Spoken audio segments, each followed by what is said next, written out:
আসসালামু আলাইকুম। দুই বেস্ট ফ্রেন্ড নার্সের চাকরি নিয়ে একসাথে ইন্দোনেশিয়ার এক ভয়ানক ক্লিনিকে আসে, যে ক্লিনিকের একটা পরিত্যক্ত ওয়াশরুম ব্যবহার করে আরুম, যার ফলে সেখানে আটকে থাকা এক ভয়ঙ্কর প্রেতাত্মা তাকে বশ করে নেয়। আর এরপর শুরু হয় এই প্রেতাত্মার ভয়ানক সব তাণ্ডব। নৃশংসভাবে খুন হতে থাকে এই ক্লিনিকের কর্মচারীরা। আস্তে আস্তে করে সামনে আসে 5 বছর আগে চাপা পড়া এই হসপিটালের ভয়ানক এক রাতের ঘটনা, যা আপনার রাতের ঘুম কেড়ে নিবে। তো চলুন আর দেরি না করে সদ্য মুক্তি পাওয়া ইন্দোনেশিয়ান এই হরর মুভির গল্প জানা যাক, যার নাম লেম্বায়ুং। গল্পটি শুরুই হয় একটা ট্র্যাজিক দৃশ্য দিয়ে। আমরা একটা মেয়েকে দেখতে পাই যে কিনা দড়িতে ঝুলেছিল। হুট করে তার হুঁশ আসে, সে ছটফট করতে থাকে। আশেপাশের পরিবেশ এবং তার ছটফটানি দেখে আমরা বুঝতে পারি যে সে স্বেচ্ছায় এই কাজ করেনি, তাকে হয়তোবা খুন করার জন্য কেউ এখানে ঝুলিয়ে দিয়েছে। দৃশ্য চলে যায় এই ঘটনার কিছুদিন আগে। আমরা দেখতে পাই যে হসপিটালের যে লেবার রুমের যে বাথট্যাবের ওপর ওই মেয়েটি ঝুলেছিল, সেই বাথট্যাব আসলে ব্যবহার করা হতো মেয়েদের বাচ্চা ডেলিভারির জন্য। সেখানে একজন মহিলার ডেলিভারি চলছিল, আর এই ডেলিভারি করা ছিল ওই মেয়েটি যাকে আমরা একটু আগেই গলায় দড়ি দিতে দেখেছিলাম। মেয়েটির নাম ছিল তান্ডি। একটা সুস্থ বাচ্চা ডেলিভারির পর সব নার্সরা খুশি হয়ে যায়, তবে তান্ড্রির মুখে এক উদাসীনতার ছাপ যেন যাচ্ছিলই না। এই ব্যাপারটা অন্য নার্সও লক্ষ্য করে। এই অন্য নার্স হলো তান্ড্রিকে ছোটবেলা থেকে লালন পালন করা তার আন্টি। সে তান্ড্রির মন খারাপ দেখে ওই স্থানে চলে যায় যেখানে মন খারাপ থাকলেই তান্ড্রি প্রায় যেত। দায়ু দেখতে পায় তান্ড্রি সেখানে বসেই কাঁদছে, তাই সে তান্ড্রির কাছে যায় এবং তাকে বোঝায় যে সব ঠিক হয়ে যাবে। আমরা বুঝতে পারছিলাম তান্ড্রির মনে কোনো একটা চাপা কষ্ট ছিল, যেটা সে ইচ্ছা থাকা সত্ত্বেও দায়ুকে বলতে পারছিল না। তাই তো সে দায়ুর কোলে মাথা রেখে কাঁদতে থাকে এবং দায়ু তার মন ভালো করার জন্য তার পছন্দের গানটি গুনগুন করে গাইতে থাকে। পরদিন সকালে আরো একজন মেয়ের ডেলিভারি ছিল, যে কারণে তাকে নিয়ে দায়ু ওই ডেলিভারির রুমে যেতে যাচ্ছিল। তবে সে দরজা খুলতেই ভয় পেয়ে যায়। তাকে এইভাবে ভয় পেতে দেখে পেশেন্ট পর্যন্ত ভয় পেয়ে যায়। পরবর্তীতে দেখা যায় এটা একটা তেলাপোকা ছিল মাত্র। এটুকুতেই সে এত ভয় পেয়ে গিয়েছে। তবে সে তো জানতই না যে তার সামনে কি অপেক্ষা করছে। ভেতরে গিয়ে বাথট্যাবের উপর থেকে কাপড় সরাতেই সে চমকে ওঠে, কেননা সেখানে ঝুলেছিল তান্ড্রির লাশ, যা দেখে দায়ু তাকে জড়িয়ে ধরে কাঁদতে থাকে। এখন দৃশ্য চলে যায় তান্ড্রির মৃত্যুর কিছুদিন পরে। আমরা দুজন নতুন নার্সকে দেখতে পাই, যারা কিনা ওই হসপিটালের জব নিয়ে হসপিটালের উদ্দেশ্যে বাসে করে আসছিল। মেয়ে দুজনের নাম ছিল আরুম এবং বিজ্ঞা। পৌঁছানোর পর তারা হসপিটালের একজন কর্মচারী হারুর সাথে কথা বলার চেষ্টা করে। তারা তাকে জানায় যে তারা এই হসপিটালে নার্সের জব নিয়ে এসেছে। এমন সময় এই হসপিটালেরই একজন ডক্টর ইমো সেখানে চলে আসে এবং তাদেরকে জিজ্ঞাসা করে যে তারা এখানে কি করতে এসেছে। যখন বিকা তাকে বলতেই যাচ্ছিল যে তারা নার্সের জব নিয়ে এসেছে, তখন ডক্টর ইমো বলে যে এখানে শুধুমাত্র ছেলে নার্সরাই অ্যালাউড। যা শুনে আরুম এবং বিকা দুজনই অবাক হয়ে যায়। তখনই সেখানে নার্স দায়ু চলে আসে এবং ব্যাপারটা সামলে নিবে বলে ডক্টরকে চলে যেতে বলে। সে তাদের দুজনকে নিয়ে যায় এই হসপিটালেই তাদের থাকার জন্য ব্যবস্থা করা একটা রুমে। সে জানায় ডক্টর ইমো অনেক কঠোর একজন ডক্টর, তার সাথে বেশি একটা কথা না বাড়াতে। সে আরো কয়েকজন ডক্টরের ব্যাপারে তাদেরকে জানায় এবং তাদেরকে তাদের রুম দেখিয়ে দেয়। তবে তখনও পর্যন্ত বিকা চিন্তিত ছিল যে তাদের যদি এই চাকরিটা না থাকে তাহলে তারা কোথায় যাবে। এত কষ্ট করে তারা এত দূর এসেছে। তারা মূলত একজন ডক্টরের রেফারেন্সে এখানে এসেছিল।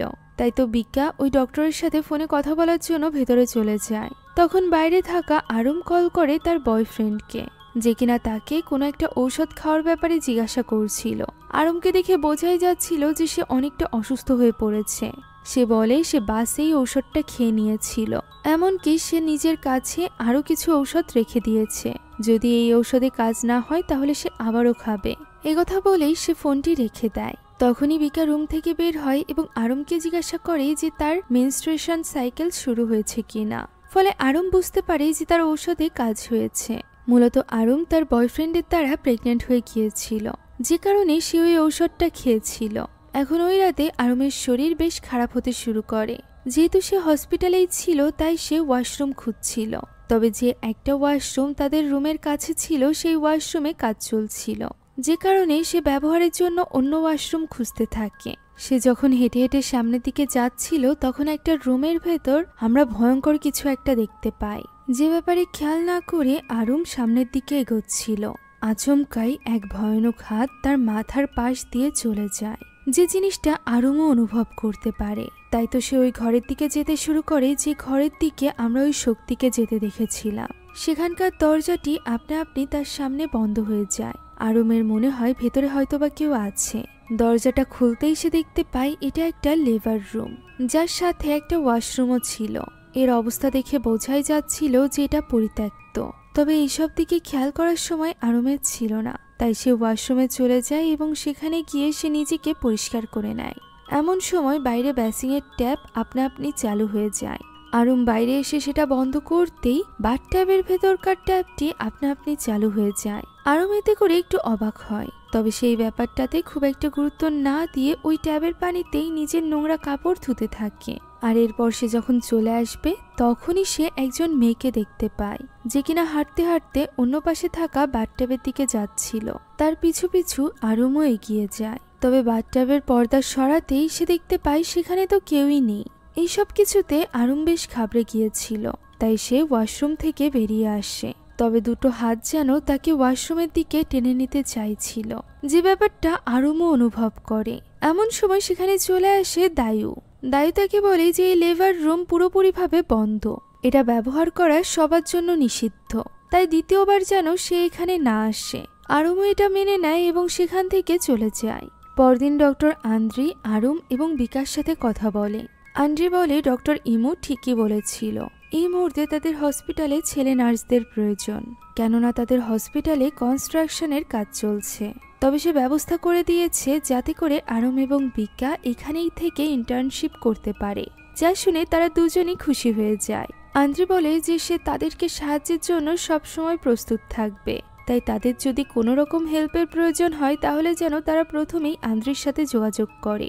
তখনই সেখানে একজন মেয়ে চলে আসে, যার সাথে আন্দ্রি আরুম এবং বিকার পরিচয় করিয়ে দেয়। মেয়েটি এখানে আরুম এবং বিকার দিকে খুবই অদ্ভুতভাবে তাকায়, যার ফলে তারা দুজনই বেশ অস্বস্তিতে পড়ে যায়। পরবর্তীতে সে আন্দ্রির সাথে বেরিয়ে যায়। একজন লোকের মাধ্যমে আরুম এবং বিকা জানতে পারে যে ওই মেয়েটি আসলে আন্দ্রির এক্স ওয়াইফ ছিল। সেও একজন ডক্টর, সে একজন সাইকিয়াট্রিক। আর দুজনই যেহেতু ডক্টর তাই ডিভোর্স হলেও তারা দুজন নিজেদের সম্পর্ক খুব ভালোভাবে মেনটেন করে। এখন এরপর আমরা একটা ক্যাম্পেইনের দৃশ্য দেখতে পাই। হসপিটালের সকলে মিলে ক্যাম্পেইন করে রোগীদেরকে ফ্রিতে চিকিৎসা দিচ্ছিল।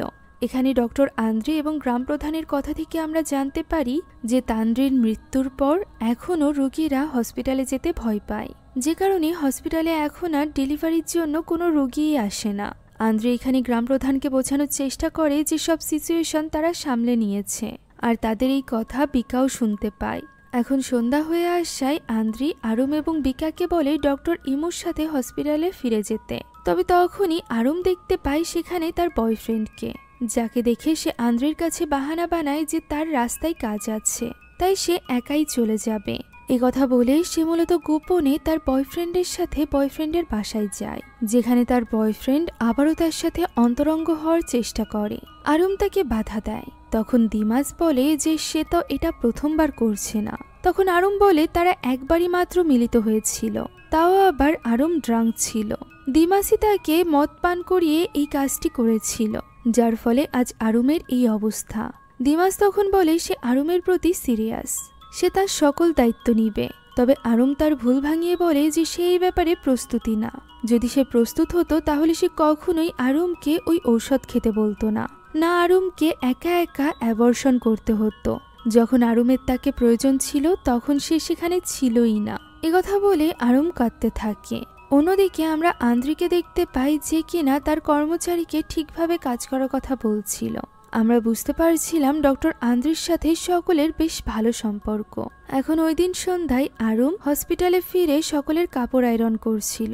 তখন সেখানে হেরু আসে এবং আরুমকে বলে যে এই সন্ধ্যার সময় কাজ করা উচিত না, এতে অমঙ্গল হয়। তার কথা মেনে আরুম কিছু সময় দাঁড়িয়েছিল।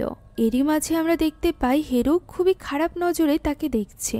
একটু পরই হেরু তার দিকে এগিয়ে যায়। এখানে কি হয়েছিল তা আমাদেরকে দেখানো হয় না।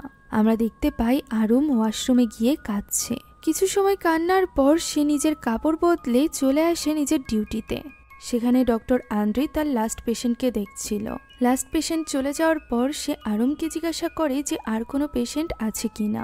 আরম এই ব্যাপারে না বললে আন্দ্রি বলে যে সে এখনো পর্যন্ত আধা ঘন্টা হসপিটালে থাকবে, ততক্ষণে যদি কোনো নতুন পেশেন্ট আসে তাহলে সে যেন তাকে ডেকে দেয়। একথা বলে আন্দ্রি সেখান থেকে চলে যায়। তখনই জানালার কাছে আসে আরমের বেস্ট ফ্রেন্ড বিকা। তারা দুজন সেখানে বসে ডক্টরদের ব্যাপারে কথা বলছিল। এমন সময় আমরা তাদের পেছন থেকে কাউকে একটা হেঁটে যেতে দেখতে পাই, যে কিনা সরাসরি ওই রুমে গিয়ে পেশেন্টের চেয়ারে বসে পড়ে, যা দেখে আরম একটু অবাক হয়। সে বারবার মেয়েটিকে জিজ্ঞাসা করছিল যে সে রেজিস্টার করিয়েছে কিনা, তবে মেয়েটি তো তার কোনো প্রশ্নের উত্তরই দিচ্ছিল না, যা দেখে বিকা ঠিক করে যে সে এই ব্যাপারে রিপোর্ট করতে যাবে। ততক্ষণে আরম যেন পেশেন্ট সামলায়। আরম তাকে একা রেখে যেতে নিষেধ করে, তবে বিকা শোনে না। আর এরপর পিছে ঘুরতেই তার হৃদয় যেন চমকে ওঠে। মেয়েটি খুবই ভয়ানকভাবে বসেছিল, আর এই মেয়েটি আর কেউ নয় বরং ছিল তানরি। হ্যাঁ, মুভির প্রথমে যে মেয়েটি নিজেকেই নিজে শেষ করে দিয়েছিল সেই মেয়েটি। অর্থাৎ এটা কোনো স্বাভাবিক মানুষ নয়, হতে পারে কোনো প্রেতাত্মা, যে ব্যাপারে তখনও পর্যন্ত আরম কোনো কিছুই জানত না। সে তো এমনিতেই তানরির ভয়ানক হাসি দেখে ভীষণ ঘাবড়ে গিয়েছিল। তানরির মুখ থেকে রক্তপানি পড়ছিল, তাই আরম সেটা মুছতে এগিয়ে যায়। সে যখন তানরির মুখ মুছছিল তখন তানরি আস্তে আস্তে করে তার পেটে হাত রাখে, যা দেখে আরম একটু অবাক হয়। আর এরপর তানরি হঠাৎই তাকে ভয় দেখায়, সাথে সাথে রুমের লাইটও নিভে যায়। আরম কি করবে তা বুঝে উঠতে পারছিল না। ফোনের আলো জ্বালিয়ে সে সামনে দেখতেই দেখতে পায় সেখানে তো তানরি নেই, তাই সে ভয়ে ভয়ে তানরিকে খুঁজছিল। তখনই সে অপর পাশের দেওয়ালে তানরিকে নিজের মাথা ঠুকতে দেখতে পায়। সে সেদিকে এগিয়ে যেতেই তানরি তার দিকে ভয়ানকভাবে এগিয়ে আসে, যা দেখে ঘাবড়ে গিয়ে আরম নিচে পড়ে যায়। কিছুক্ষণ পর সে উঠে লাইটের সুইচ খুঁজতে থাকে। কোনো মতে সুইচ পর্যন্ত পৌঁছে সে লাইটগুলো জ্বালিয়ে দেয়, তবে লাইট অন করে পিছে ঘুরতেই তার ঘাড়ের উপর দেখা যায় তানরিকে, যে কিনা তার মুখের উপর হাত রাখে। ফলে আরম আরো বেশি ভয় পেয়ে যায়। সে ভয়ে ছটফট করছিল। এমন সময় সেখানে চলে আসে আন্দ্রি। হুশ ফিরতেই আরম জিজ্ঞাসা করে যে পেশেন্ট কোথায়।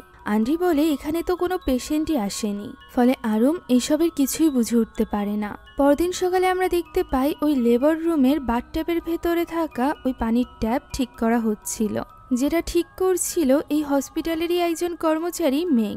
সেখানে হেরু এসে তাকে ভয় দেখায়। মেং আগে থেকেই অনেকটা ঘাবড়েছিল, কেননা এখানেই তানরি নিজেকে শেষ করে দিয়েছিল।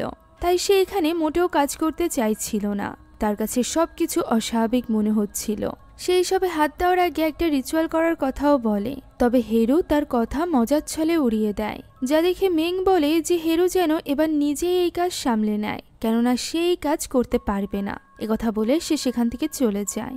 হেরু কাজটি করতে যাচ্ছিল, এমন সময় তার কাছে কল আসে। কল পেয়ে আর্জেন্টভাবে সে অ্যাম্বুলেন্স নিয়ে বেরিয়ে পড়ে। রাতের বেলা সে যখন অ্যাম্বুলেন্স নিয়ে হসপিটালে ফিরছিল তখন সে ফোনে কারোর সাথে কথা বলতে থাকে, যেখানে সে আরমকে নিয়ে খুব বাজে বাজে মন্তব্য করছিল। ওই সময় সে ব্রিজের উপর থেকে গাড়ি চালাচ্ছিল। তার সামনে ছিল একটা ট্রাক। ফোনটা রেখে সে ওই ট্রাকটি ক্রস করার চেষ্টা করতে থাকে। বেশ কয়েকবার চেষ্টা করার পরও সে ক্রস করতে পারছিল না। দুবার তার সামনে দিয়ে গাড়ি চলে আসে, আর একবার তো সে নিজের সামনে তানরিকে দাঁড়িয়ে থাকতে দেখতে পায়। তবে এতে সে ঘাবড়ে যায় না, বরং সে ট্রাক চালকের উপরই চিৎকার করতে থাকে তাকে সাইড না দেওয়ার কারণে। সে যখন নিয়ম ভেঙে এইভাবে গাড়ি চালাচ্ছিল তখন আচমকাই তার সামনে সে একটা বাস দেখতে পায়। ফলে সে সাইড করতে গিয়ে আচমকাই রডের কাছে চলে যায় এবং বেশ কয়েকটা রড তার শরীরে ঢুকে পড়ে।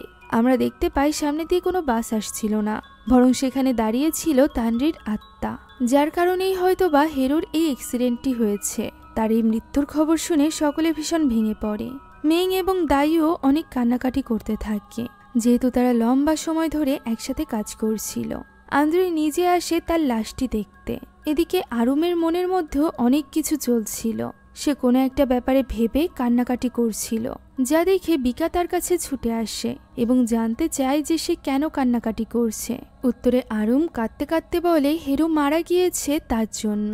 গতদিন সে যখন কাজ করছিল তখন হেরু তার দিকে এগিয়ে এসেছিল এবং খুবই খারাপভাবে তাকে স্পর্শ করেছিল। সেই সাথে খারাপ মন্তব্যও করেছিল, যে ব্যাপারটা তার ভালো লাগেনি। আর এই কারণেই সে মনে মনে হেরোর মৃত্যু কামনা করেছিল। তাই তো এখন তার মৃত্যুর জন্য সে নিজেকেই দায়ী মনে করছে। যা শুনে বিকা বলে সে যেন ইস্তেগফার পড়ে নেয়, আল্লাহ নিশ্চয়ই তাকে মাফ করে দিবে। তখন আরুম বলে যে সে আর এই হসপিটালে থাকতে চায় না, সে গার্লস হোস্টেলে মুভ করতে চায়। বিকা কি তার সাথে যাবে? সে এখানে বিকাকে অনেক অনুরোধ করতে থাকে, যদিও গার্লস হোস্টেলে গেলে তাদের খরচ অনেক বেড়ে যেত। তবুও বিকা এখানে তার বান্ধবীর জন্য রাজি হয়ে যায়। তারা দুজন ওই দিনই গার্লস হাউসে শিফট করে। এদিকে আমরা দায়ু এবং মেংকে কথা বলতে দেখতে পাই, যারা কিনা মনে করছিল যে হেরো হয়তো বা ওই বাথটাবের নলের কাজ করেছিল বলেই তার মৃত্যু হয়েছে, আর এই কারণেই সেখানে কাজ করার জন্য তাদের জীবনেও ঝুঁকি রয়েছে। এই ব্যাপারটা নিয়ে মেং অনেক বেশি ভয় পেয়ে গিয়েছিল। দায়ু তখন তাকে সান্ত্বনা দেওয়ার চেষ্টা করে। এখন ওই দিন রাতে হসপিটালের জেনারেটর বারবার অফ হয়ে যাচ্ছিল, যে কারণে মেং যায় সেটা ঠিক করতে। তবে চালু করে দেওয়ার পরও সেটা আপনা আপনি অফ হয়ে যাচ্ছিল। মেং একটু ঘাবড়ে যায়। এরপরও সে গুরুত্ব না দিয়ে আবারও চালু করে সে যখন চলে আসবে তখন সেটা আবারও বন্ধ হয়ে যায়। এমন সময় সে দেখতে পায় সামনে দিয়ে কেউ হেঁটে যাচ্ছে। সে গুনগুন করে দায়ুর ওই গানটি গাইছিল, তাই তার মনে হয় যে এটা হয়তো বা দায়ু, তার সাথে হয়তো বা সে মজা করছে। তাই সে দায়ুকে এমন মজা করতে নিষেধ করতে করতে সামনের দিকে এগিয়ে যায়। এমন সময় সে পেছন থেকে কাঠের জুতার আওয়াজ শুনতে পায়। দৃশ্য চলে যায় অতীতে। তান্ডি পেছন থেকে আসলেও মিং সবসময় বুঝতে পারত, কেননা তান্ডি একমাত্র এই হসপিটালে হিল পরে হাঁটত।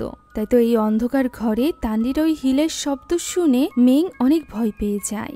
তখনই আমরা তার পেছন দিয়ে তান্ডির আত্মাকে দেওয়াল পেয়ে ছাদের উপরে উঠতে দেখতে পাই, যে কিনা ধাপ করে উপর থেকে নিচে পড়ে যায়। মেং পিছে তাকাতে কিছুই দেখতে পায় না। এমন সময় ভয়ঙ্কর তান্ডির আত্মা তার নিচে চলে আসে, যাকে দেখে মেং এত বেশি ভয় পেয়ে যায় যে সে এক দৌড়ে সেখান থেকে বেরিয়ে যায়। এইভাবে দৌড়াতে দৌড়াতে সে একটা ঝিলের কাছে চলে আসে, যেটা পার হওয়ার জন্য শুধুমাত্র একটা গাছ ফেলা ছিল। তার মনে হচ্ছিল তখনও পর্যন্ত তান্ডির আত্মা তার পিছু করছে। তাই সে ভয় পেয়ে ওই গাছের উপর উঠে যায় এবং সাবধানে ওই ঝিল পার হওয়ার চেষ্টা করে। তবে হঠাৎই তার পা পিছলে যায় এবং সে ওই গাছটি ধরে ঝুলে পড়ে। তখনই পানির ভেতর থেকে বেরিয়ে আসে তান্ডির আত্মা, যে কিনা তার পা ধরে টেনে পানির ভেতরে নিয়ে নেয়। পানির স্রোতের কারণে সে কিছুতেই নিজেকে সামলে উঠতে পারছিল না। তবুও মেং কোনো মতে সকাল হতে হতে পারে চলে আসে। এই ঘটনায় সে এত বেশি ভয় পেয়ে গিয়েছিল যে সে আশেপাশে যাকেই দেখছিল তার কাছেই সাহায্য চাওয়ার চেষ্টা করছিল। তবে কেউ তো তার কোনো কথা শুনতেই চাইছিল না। সবাই মনে করছিল মিং হয়তো বা পাগল হয়ে গিয়েছে। এখানে ধাক্কা লাগায় মিংয়ের লকেটটি তার গলা থেকে পড়ে যায়। সে এটা দেখে এবং অনেক বেশি ইমোশনাল হয়ে পড়ে। আমরা এখানে জানতে পারি মিং এবং দায়ু মূলত হাজব্যান্ড ওয়াইফ। মিং ভালো করেই জানতো যে দায়ু তান্ডিকে নিজের মেয়ের মতো দেখে। এরপরও টাকার জন্য সে বাধ্য হয়েছিল তান্ডিকে ফাঁসিতে ঝোলাতে। হ্যাঁ, তান্ডিকে সে এবং হেরো মিলে ফাঁসিতে ঝুলিয়েছিল। এর কারণ আপাতত তো আমরা জানি না, তবে আমরা বুঝতে পারি যে সে এর জন্য অনেক বেশি অনুতপ্ত ছিল। তাকে দিয়ে এক প্রকার জোর করিয়ে এই কাজটি করানো হয়েছিল, যে কারণে সে দায়ুর চোখের দিকেও তাকাতে পারছিল না। এই সব কিছু ভেবে সে ঠিক করে যে সে দায়ুকে সবটা বলে দিবে। এ কারণে সে চলে আসে হসপিটালে। হসপিটালের ওই জেনারেটর রুমের ভেতরে সে দায়ুকে দেখতে পায়। সে দায়ুকে ডাকতে থাকে সবটা বলে দেওয়ার জন্য। তবে দায়ু হেঁটে ভেতরের দিকে চলে যায়। সে দায়ুকে খুঁজছিল, আচমকাই তার সামনে চলে আসে তান্ডির আত্মা, যার ফলে সে নিচে পড়ে যায় এবং তার পায়ে চাপ লেগে মেশিনটি অন হয়ে যায়। আর এর ফলে ওই মেশিনের নিচে চাপা পড়ে সে ভয়ানকভাবে মৃত্যুবরণ করে। এখন ওই দিন আবার হসপিটাল থেকে বেশ ঘাবড়ে গিয়ে আরুম গার্লস হোস্টেলে ফেরে। সে বিকাকে বলে যে সে হার মেনে নিয়েছে, সে আর এটা করতে পারবে না, সে বাড়িতে ফিরে যেতে চায়। তখন বিকা তাকে বলে যে সে চাইলে ফিরে যেতে পারে, তবে বিকা যেতে পারবে না। বিকা আবারও তার মা বাবাকে নিরাশ করতে পারবে না। একমাত্র মেয়ে হওয়ায় সে তার বাবা মায়ের দায়িত্ব নেওয়ার জন্যই এখানে এসেছে। সে এত সহজে হার মানতে পারবে না। ফলে আরুমও বাধ্য হয় এখানে থাকতে। ওই রাতে ঘুমের মাঝে হঠাৎই কিছু আওয়াজ শুনে বিকার ঘুম ভাঙে। সে দেখতে পায় আরুম ছটফট করছে। সে আরুমের হুঁশ ফেরায়। হুঁশ ফিরতেই আরুম অনেক বেশি ঘাবড়ে গিয়েছিল। সে বিকাকে জড়িয়ে ধরে এবং বলতে থাকে যে সেদিন হসপিটালে যে পেশেন্ট এসেছিল সে আজ রাতে তাদের কাছে এসেছিল। যা শুনে বিকা অবাক হয়ে যায়। আরুম তখন তার এই ভয়ানক চেহারার বর্ণনা দিতে থাকে, যার জিহবা অনেক লম্বা ছিল সে প্রথমে বিকার উপর উঠতে গিয়েছিল আরুম ভেবে, পরবর্তীতে সে ওই বিছানা থেকে নেমে যায় এবং আরুমের কাছে চলে আসে। সে আরুমের বডিতে তার লম্বা জিহবা দিয়ে স্পর্শ করতে থাকে, আর এই কারণেই সে ঘুমের মধ্যে ছটফট করছিল।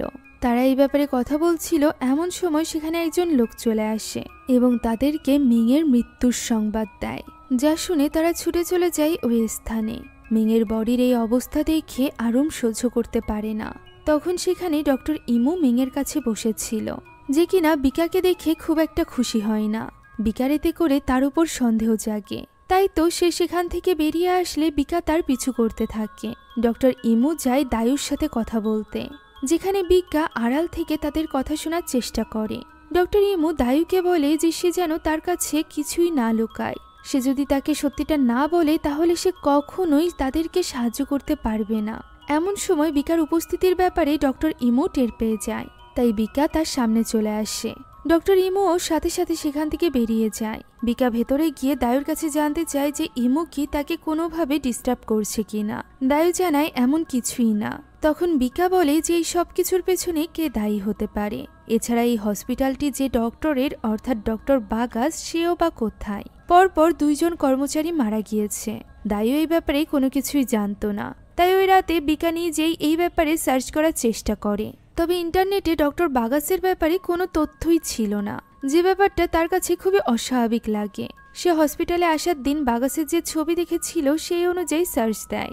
সেখানে সে শুধুমাত্র আন্দ্রির সাথেই বাগাসের একটা ছবি দেখতে পায়, তবে সে বাগাসের ব্যাপারে আর কোনো ইনফরমেশনই পায় না। আর এরপর সে যখন হোস্টেলে পৌঁছায় তখন সে দেখতে পায় দিমাস সেখান থেকে বেরিয়ে যাচ্ছে এবং আরুম সেখানেই দাঁড়িয়ে কাঁদছে, অর্থাৎ দিমাস আরুমের সাথে দেখা করতে এসেছিল। আরুমের এমন মন খারাপ দেখে বিকা তার কাছে জানতে চায় যে কি হয়েছে। তখন আরুম জানায় যে হসপিটালে তার সাথে খুব খারাপ কিছু হয়েছে। সে জিজ্ঞাসা করে সে এই ব্যাপারে দিমাসকে বলেছে কিনা। উত্তরে আরুম বলে সে দিমাসকে তো বলেছে, তবে দিমাস তার কথা বিশ্বাস করতে চায়নি। যেহেতু এই খারাপ কিছু হওয়ার সময় আরুমের জ্ঞান ছিল না, তাই তার মনে হচ্ছে যে আরুম হয়তোবা স্বপ্ন দেখেছে। এখন অন্যদিকে আমরা দিমাসকে দেখতে পাই, যে কিনা একা একা বাইকে করে বাড়িতে ফিরছিল। জঙ্গলের পাশে এই অন্ধকার রাস্তায় সে একটা মেয়েকে একাকী দাঁড়িয়ে থাকতে দেখতে পায়। তবে আমরা তো জানি এটা কোনো মেয়ে নয়, বরং তান্ড্রির আত্মা ছিল, যাকে দেখে দিমাস তাকে সাহায্য করতে চায়। দিমাস আসলে খুবই খারাপ চরিত্রের একজন ছেলে ছিল, আর সেই ব্যাপারেরই সুযোগ উঠাচ্ছিল তান্ড্রির আত্মা। দিমাস একাকী দেখে তাকে সাহায্য করতে চায়। সেও বলে তার বাড়িতে তাকে এগিয়ে দেওয়ার জন্য, আর এরপর সে দিমাসের বাইকে উঠে বসে। এদিকে বিকা এবং আরুম তখনও কথা বলছিল। বিকা আরুমকে জিজ্ঞাসা করে যে কে তার সাথে ওই মিসবিহেভ করেছিল। আরুম এই কথার কোনো উত্তর দিবে তার আগেই বিকার কাছে কারোর কল আসে। বিকা গোপনে কলটি রিসিভ করে, যেন সে আরুমের কাছ থেকে কলটি লুকাতে চাইছিল। আর এরপর সে জানতে পারে দিমাসের অ্যাক্সিডেন্টের ব্যাপারে। মূলত দিমাস যখন তান্ড্রির আত্মাকে নিয়ে জঙ্গলের ভেতর দিয়ে রওনা দিয়েছিল, তখন তান্ড্রির আত্মা তাকে বশে নিয়ে ফেলেছিল এবং তাকে দেখিয়েছিল যে সে যেন একটা ব্রিজের উপর দাঁড়িয়ে আছে, কিন্তু মূলত সে একটা পাহাড়ের চূড়ায় ছিল, যেখান থেকে তার মনে হয় সে দ্রুত বাইক চালিয়ে ব্রিজটি পার হয়ে যেতে পারবে। আর এটা মনে করেই সে বাইকটি জোরে চালায়, আর এর ফলে সে পাহাড় থেকে সরাসরি নিচে গিয়ে পড়ে। আর এভাবেই মৃত্যু হয় দিমাসের। হসপিটালে দিমাসের মা এবং ছোট ভাইও আসে, যে কিনা বিকাকে দেখে তাকে জড়িয়ে ধরে, যা দেখে আরুম একটু অবাক হয়। দিমাসের মা এখানে বিকাকে বলে যে সে যখন বলেছিল যে সে লেম্বায়ং ক্লিনিকে গিয়েছে তার কোনো ফ্রেন্ডের সাথে দেখা করতে, তখন সে বুঝতে পেরেছিল যে সে নিশ্চয়ই বিকার সাথে দেখা করতে গিয়েছে। তখনও পর্যন্ত দিমাসের নিঃশ্বাস চলছিল, তাই সে বিকাকে তার জন্য দোয়া করতে বলে। সে চলে যাওয়ার পর বিকা চুপ করে দাঁড়িয়েছিল। আরুম তার কাছে আসে এবং জিজ্ঞাসা করে যে বিকাকে কিভাবে দিমাসের মা চেনে, আর এই ব্যাপারটাও বা বিকা তার কাছ থেকে কেন লুকিয়েছে। তারা কি দুজন আবারও এক হয়ে গিয়েছে? বিকা এই কথার কোনো উত্তর দিতে পারে না, ফলে আরুম অনেক বেশি কষ্ট পায় এবং তখনই হসপিটাল থেকে বেরিয়ে যায়। আর এর বেশ কিছুক্ষণ পর সে হোস্টেলে গিয়ে পৌঁছায়, যেখানে বিকা তার রুমে বসেছিল। বাইরে অনেক বৃষ্টি পড়ছিল। এরই মাঝে আরুম নিজের কাপড় চোপড় গুছিয়ে বেরিয়ে যেতে চায়। বিকা তাকে আটকানোর চেষ্টা করে, তার সাথে কথা বলার চেষ্টা করে, তবে আরুম তার কোনো কথাই শুনতে চাইছিল না। সে বলে সে আর এখানে কাজ করবে না, সে হসপিটালে অলরেডি নোটিশ দিয়ে দিয়েছে। সে বুঝতে পেরেছে বিকা তার সাথে কাজ করতে চাইতো যাতে করে সে আবারও দিমাসের সাথে এক হতে পারে, দিমাসের দেখা পেতে পারে। বিকা তাকে বোঝানোর চেষ্টা করে যে এমনটি নয়, তবে আরুম তো তার কোনো কথা শুনতেই রাজি ছিল না। সে বৃষ্টির মধ্যেই বেরিয়ে যায় আর এরপর বিকাকে প্রশ্ন করে যে সে দিমাসের সাথে প্রথমবার কেন ব্রেকআপ করেছিল, দিমাসের কারণে কি সে প্রেগনেন্ট হয়েছিল। দিমাস তাকে দায়িত্ব নিবে বলে ধোকা দিয়ে তাকে কি অ্যাবর্শন করিয়েছিল, যা শুনে বিকা অবাক হয়ে যায় এবং আরুমকে প্রশ্ন করে যে সে কি এমনটি করেছে। আরুম বলে সে যেন সতী সাবিত্রীর নাটক এখন আবার না শুরু করে, যার উত্তরে বিকা বলে যে তার এবং দিমাসের প্রথমবার ব্রেকআপ এই কারণেই হয়েছিল কেননা সে দিমাসের সাথে ঘনিষ্ঠ হতে চায়নি, আর এটা তার হিজাব পড়া শুরু করার আগের ঘটনা। হিজাব পড়া শুরু করার পর থেকে সে আর কোনো সম্পর্কেই জড়ায়নি। সাথে সাথে আরুম পজেস হয়ে যায় এবং রেগে বিকাকে বলে সে হিজাব পরে শুধুমাত্র নাটক করার জন্য। একথা বলে সে সেখানেই অজ্ঞান হয়ে পড়ে। বিকা এই ঘটনায় ভীষণ ঘাবড়ে যায়। আরুমকে হসপিটালে ভর্তি করা হয়, যেখানে তার মা এসেছিল আরুমকে দেখতে। এখন আরুমকে চেক করে আন্দ্রি যখন বেরিয়ে যাচ্ছিল তখন বিকা যায় তার সাথে কথা বলতে। সে বিকাকে নিশ্চিন্ত হতে বলে কেননা আরুমের অবস্থা ঠিকঠাক ছিল, আর আরুম যেহেতু নোটিশ দিয়ে দিয়েছে তাই বিকা চাইলেও আরুমের সাথে চলে যেতে পারে। এই ব্যাপার নিয়ে আন্দ্রি তাদেরকে কোনোরকম জোর করবে না। আন্দ্রির এই ভালো মানসিকতা দেখে বিকার কাছে বেশ ভালো লাগে, তাই সে আন্দ্রির কাছে ওই প্রশ্নটি করে যেটা তার মনে এতদিন ধরে ঘুরপাক খাচ্ছিল। সে বলে ডক্টর বাগাস কেন এই হসপিটালে আসে না, যে কিনা এই হসপিটালের মালিক। হসপিটালে এত সব ঘটনা ঘটছে, কত মানুষ মারা যাচ্ছে, তবু তার মধ্যে কোনো রকম দায়িত্ববোধ নেই। তখন আন্দ্রি তাকে হেসে উত্তরে বলে এই হসপিটালের মালিক কোনো বাগাস নয়, বরং সে নিজে। যা শুনে বিকা একটু অবাক হয়। তখন আন্দ্রি বলে যে তার আগের হসপিটালে যখন সকলে তার ব্যাপারে জানতো যে সেই হসপিটালের মালিক, তখন সে যতক্ষণ হসপিটালে উপস্থিত থাকতো ততক্ষণই শুধুমাত্র কর্মচারীরা রোগীদের সাথে ভালো ব্যবহার করত, আর এই ব্যবহারের কারণেই তার আগের হসপিটালটি বন্ধ হয়ে গিয়েছিল। তাই এবার সে তার ফ্যামিলি ড্রাইভারের ছবিটি এই ক্লিনিকে টাঙিয়ে রেখেছে, যাতে করে সকলে মনে করে যে এটাই হলো এই ক্লিনিকের মালিক, যাতে করে মালিক উপস্থিত থাকাকালীন এবং অনুপস্থিত থাকাকালীন সকলের ব্যবহারের পার্থক্য সে দেখতে পারে এবং সেই অনুযায়ী সে কর্মচারী রাখতে পারে এই হসপিটালে। তার এই কথা শুনে বিকা বেশ ইমপ্রেস হয়। আন্দ্রি তাকে এই ব্যাপারটা কারোর সাথে শেয়ার করতে নিষেধ করে সেখান থেকে চলে যায়। এখন এরপর বিকা যায় দায়ুর সাথে দেখা করতে। দায়ু তখন ব্যাগপত্র নিয়ে হসপিটাল থেকে চলে যাচ্ছিল। তার হাজবেন্ড মিং চলে যাওয়ায় সে নিজের হোম টাউনে ফিরে যাবে বলে ঠিক করেছিল, কেননা এখানে তার আপন বলতে আর কেউই নেই। এ কথা বলে সে চলেই যাচ্ছিল, তখনই বিকা তাকে ডাক দেয় এবং বলে মিং এর রেখে যাওয়া একটা জিনিস তাকে দেওয়া হয়নি। সে এখানে ওই চেনওয়ালা লকেটটি তার হাতে তুলে দেয়, যেটা হাতে পাওয়া মাত্রই দায়ু অনেক বেশি ইমোশনাল হয়ে পড়ে। তার মনে পড়ে যায় যে এই লকেটের মধ্যে ছোট্ট ছোট্ট কাগজের টুকরার মাধ্যমে মিং তাকে সবসময় সরি বলতো। সে বলেছিল যে যখন সে তার সামনে এসে সরি বলতে পারবে না তখনই সে এইভাবে তাকে সরি বলবে। দায়ুর কাছেও ব্যাপারটা এত বেশি স্পেশাল ছিল যে সে পরম যত্নে ওই চিরকুটগুলো তুলে রাখত। বর্তমানেও সেই লকেটের ভেতরে একটা চিরকুট পায়, তবে সে এটা পড়া মাত্রই কাঁদতে শুরু করে। সেখানে কি লেখা ছিল তা আমরা জানতে পারি না, বরং দায়ু তো এখানে ওই কাগজটি ছিঁড়ে ফেলে সেখান থেকে দ্রুত চলে যায়। তার এই ব্যবহার বিকার কাছেও বেশ অদ্ভুত লাগে, তাই সে কাগজের ওই ছেঁড়া অংশটি দেখে যেটার উপর তান্দ্রির নাম লেখা ছিল। তাই তো ওই রাতে সে হসপিটালের কম্পিউটার ব্যবহার করে সেখানে ডক্টর তান্দ্রি লিখে সার্চ দেয়, আর এর ফলে তান্দ্রির ছবি আসা মাত্রই সে চমকে ওঠে, কেননা ওই দিন সে ডক্টর আন্দ্রির ক্যাবিনে তান্দ্রির আত্মাকে দেখেছিল। ফলে সে বুঝতে পারে ডক্টর তান্দ্রির সাথে এই সকল ঘটনা কোনো না কোনোভাবে কানেক্টেড। তবে সে আরো বেশি অবাক হয়ে যায় যখন সে দেখতে পায় ডক্টর তান্দ্রির সাথে ইমুর ছবি, ঠিক যেন তারা এক দম্পতি। এই ছবি দেখে সে আরো বেশি অবাক হয়ে যায়। তখনই সে অনুভব করে তার পেছনে কেউ দাঁড়িয়ে আছে। পিছে ঘুরতে এসে দেখতে পায় সেখানে দাঁড়িয়ে ছিল ডক্টর ইমু। ডক্টর ইমু তাকে এই কম্পিউটারে সার্চ দিতে দেখে ফেলেছিল, ফলে সে আর দেরি না করে দ্রুত সেখান থেকে বেরিয়ে যায়। পরদিন সকালে তার ডক্টর ইমুর সাথে ডিউটি ছিল। ক্যাবিনে আসার পর সে ডক্টর ইমুকে গুড মর্নিং বললেও সে কোনো কথার উত্তর দেয় না, ফলে বিকা চুপ করে থাকে। আর এরপর সে কোনো এক পেশেন্টের প্রয়োজনে বাইরে গেলে বিকা তার ব্যাগ চেক করার কথা ভাবে। মূলত তার প্রথম থেকেই ডক্টর ইমুর উপর সন্দেহ ছিল, আর গত রাতে ওই ফটো দেখার পর তার সন্দেহ আরো বেশি বেড়ে গিয়েছিল। তাই সে ডক্টর ইমুর ব্যাগ চেক করে, যেখানে সে এই হসপিটাল নিয়ে অনেকগুলো আর্টিকেল দেখতে পায়। এইভাবে আর্টিকেল কেই বা কালেক্ট করে রাখবে? ফলে বিকাশ সন্দেহ আরো বেশি বাড়ে। সে ব্যাগের ভেতরে একটা ডায়েরি পায়। ডায়েরি তো নয়, এটা একটা কালেকশন বুকের মতো ছিল, যেখানে সে তানরির চুলের কাটা অংশ দেখতে পায়। শুধুমাত্র তানরি নয়, সেখানে বিভিন্ন মেয়েদের চুলের কাটা অংশ ছিল, এমনকি আরুমেরও, যা দেখে সে ঘাবড়ে যায় এবং মোটামুটি নিশ্চিত হয়ে যায় যে আরুমের সাথেও যে অন্যায় কাজটি হয়েছিল তার পেছনেও হয়তোবা ডক্টর ইমুই ছিল। ইমুই হয়তোবা এই সব কিছুর জন্য দায়ী, এমনকি তানরির মৃত্যুর জন্য। এমন সময় ডক্টর ইমু ক্যাবিনের দিকে আসছিল, যে কারণে সে দ্রুত লুকিয়ে পড়ে। তবে সে বাইরে বের হতে পারে না। তার আগেই ডক্টর ইমু সেখানে চলে আসলে সে ভেতরেই চুপটি মেরে বসে থাকে।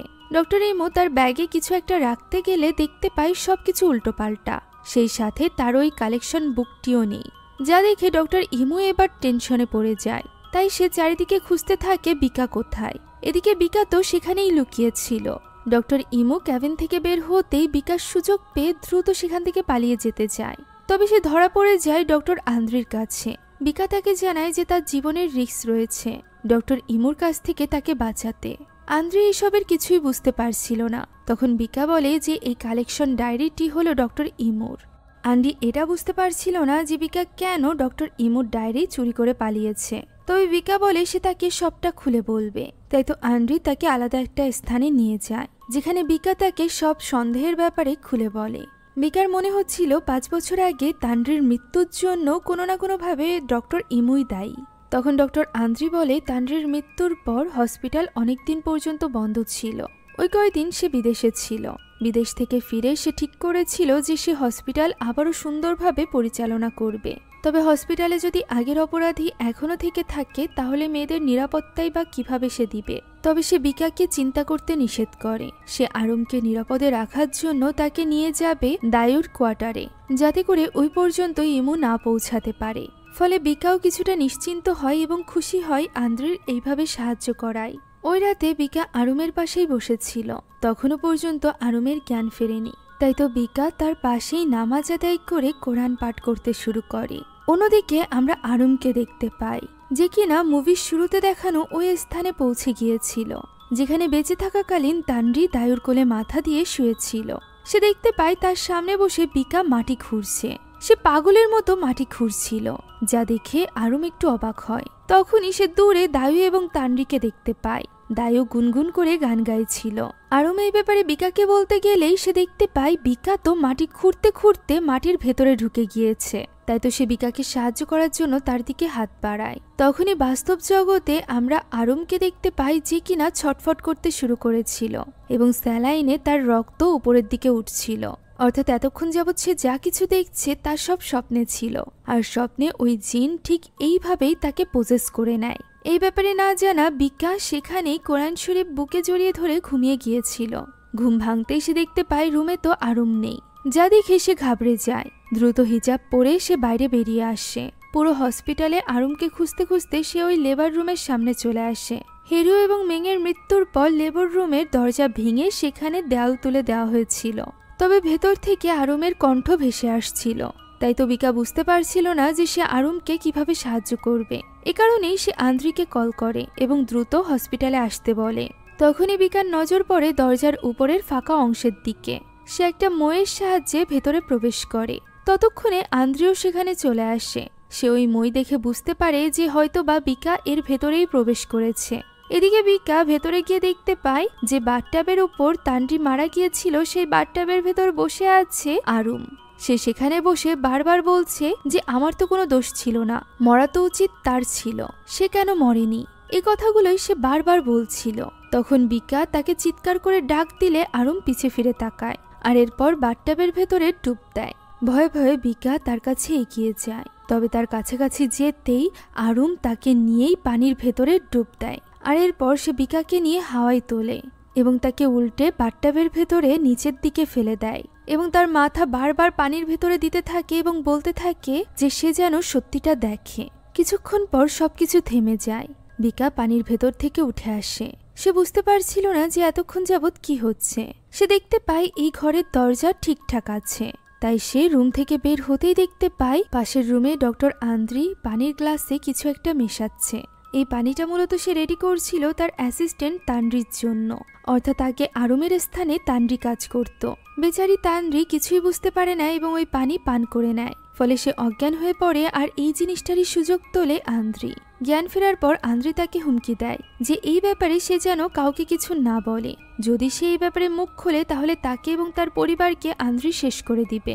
এরপরও তানরি ওই দিন দায়ুকে এই ব্যাপারে বলে দিয়েছিল, যেটা বুঝতে পারার সাথে সাথে আন্দ্রি ওই দিন তানরিকে মারার জন্য ওই ঘরের ভেতরে নিয়ে যায় এবং তাকে প্রথমে পানির ভেতরে দম বন্ধ করে মারার চেষ্টা করে।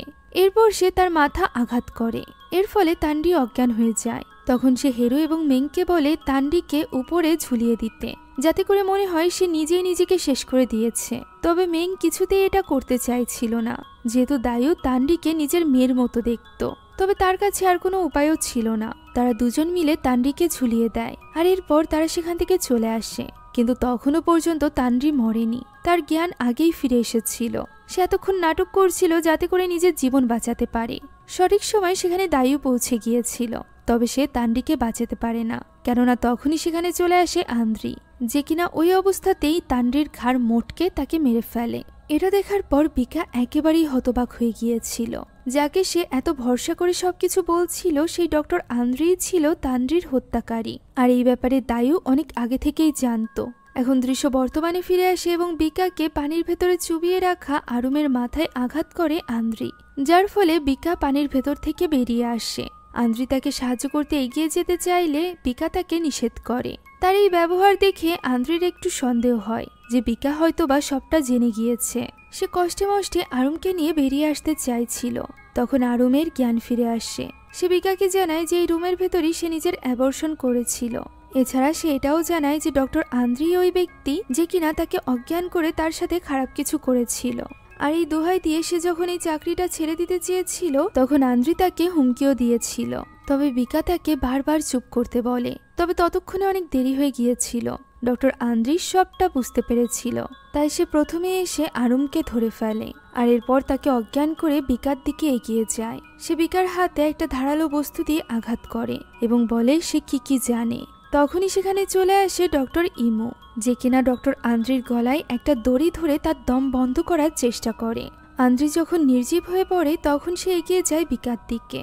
প্রথমত বিকা তার কাছে ক্ষমা চায় তাকে ভুল বোঝার জন্য। তখন ডক্টর ইমু জানায় যে তানরি তার ফিয়ন্সে ছিল, তাদের দুজনের বিয়ে ঠিক ছিল। আর যখন সে মারা গিয়েছিল তখন তানরি প্রেগনেন্ট ছিল। সে জানে যে তানরি তার দ্বারা প্রেগনেন্ট হয়নি, এর মানে এই বাচ্চার বাবা অন্য কেউ, আর হতে পারে সে এই ক্লিনিকেরই। আর এই কারণেই সে এখানে ইনভেস্টিগেশন করার চেষ্টা করেছিল, যার কারণে বেশ কিছু বছর ধরে এই ক্লিনিকটি বন্ধ রাখা হয়েছিল। তবে আন্দ্রির কাছে ছিল স্ট্রং কানেকশন, যার সাহায্যে সে এই ক্লিনিকটি আবারও চালু করে ফেলে। তখন বিকা তাকে জানায় যে তানরির মৃত্যুর জন্য আন্দ্রিই দায়ী। আন্দ্রিই মূলত তানরিকে খুন করেছিল। কথা বলতে না বলতেই পেছন থেকে আন্দ্রি ওঠে এবং একটা ধারালো বস্তু ঢুকিয়ে দেয় ইমুর পেটে, ফলে ইমু অনেকটা আহত হয়ে পড়ে। এরই মাঝে সুযোগ পেয়ে বিকা আরুমকে নিয়ে সেখান থেকে পালাতে শুরু করে। আন্দ্রিও কিছু হাতিয়ার নিয়ে বিকা এবং আরুমের পিছু করতে থাকে। তারা চলে আসে হসপিটালের কনস্ট্রাকশন চলা বিল্ডিংয়ে, যেখানে লুকিয়ে ছিল আরুম এবং বিকা।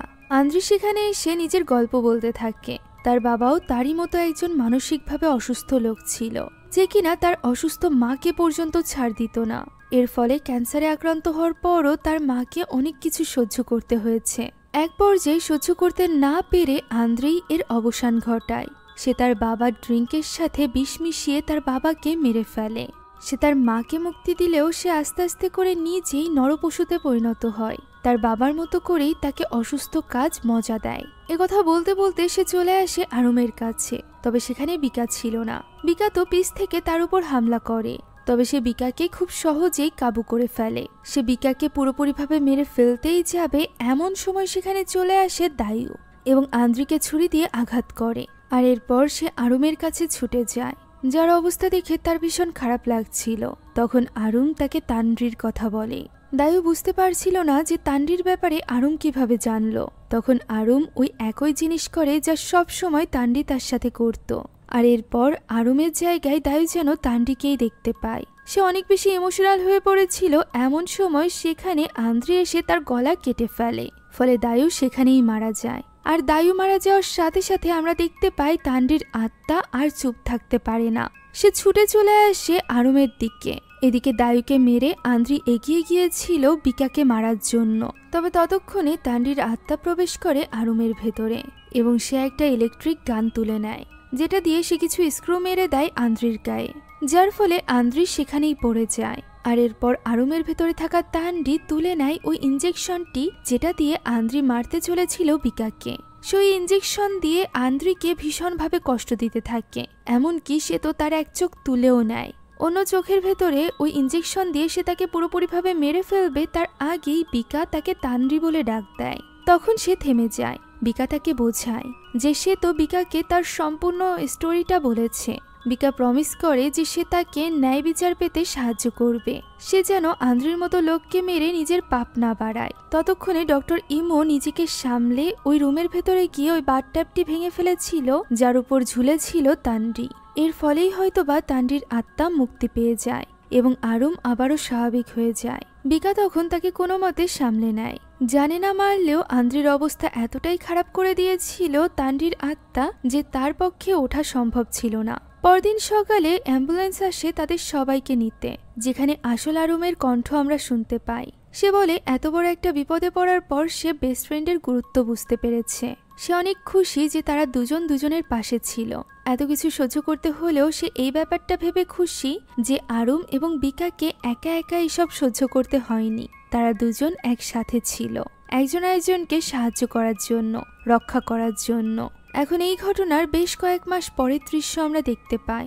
তখন আন্দ্রি জেলে ছিল, সে তার পাপকর্মের সাজা কাটছিল। সেখানে তার এক্স ওয়াইফ তার সাথে দেখা করতে আসে, যাকে আমরা গল্পের প্রথম দিকে হসপিটালে দেখেছিলাম। এখানেই আসে একটা মজাদার টুইস্ট। প্রথম থেকে ওই তান্ডির আত্মা মূলত আরুমকে পজেস করেনি, বরং পজেস করে রেখেছিল আন্দ্রির এক্স ওয়াইফকে। তার মাধ্যমেই মূলত আরুমকে হাতিয়ার বানিয়েছিল, যাতে করে সে আন্দ্রির ওপর প্রতিশোধ নিতে পারে। আর বর্তমানে সে তার শরীরে করে এসেছে আন্দ্রিকে পুরোপুরিভাবে শেষ করে দিতে। এরই মধ্য দিয়ে শেষ হয়ে যায় আজকের এই গল্পটিও। আশা করছি বাস্তব ঘটনাকে অবলম্বন করে তৈরি করা এই মুভির গল্প আপনাদের কাছে ভালো লেগেছে। একইভাবে বাস্তব ঘটনা অবলম্বনে আরও একটি মুভি রিলিজ পেয়েছে, যেখানে দেখানো হয়েছে একটা পরিবারের উপর করা কালো জাদুর ভয়াবহতা, যার এক্সপ্লেনেশন আমি খুব দ্রুত নিয়ে আসব। তাই যদি ওই মুভিটা আপনারা মিস না করতে চান তাহলে অবশ্যই আমাদের চ্যানেলটিকে সাবস্ক্রাইব করতে ভুলবেন না। এছাড়া আপনারা যদি লাইফস্টাইল ভ্লগ দেখতে পছন্দ করে থাকেন এবং আমার ব্যাপারে জানতে চান, তাহলে আমার ভ্লগ চ্যানেল হন্টিং বাংলা আপু থেকে ঘুরে আসতে পারেন। সেখানে আমি ডেলি লাইভ ভ্লগ আপলোড করে থাকি। চ্যানেল এবং ফেসবুক পেজের লিংক এই ভিডিওর পিন কমেন্টে পেয়ে যাবেন। Thank you so much for watching this video. আল্লাহ হাফেজ।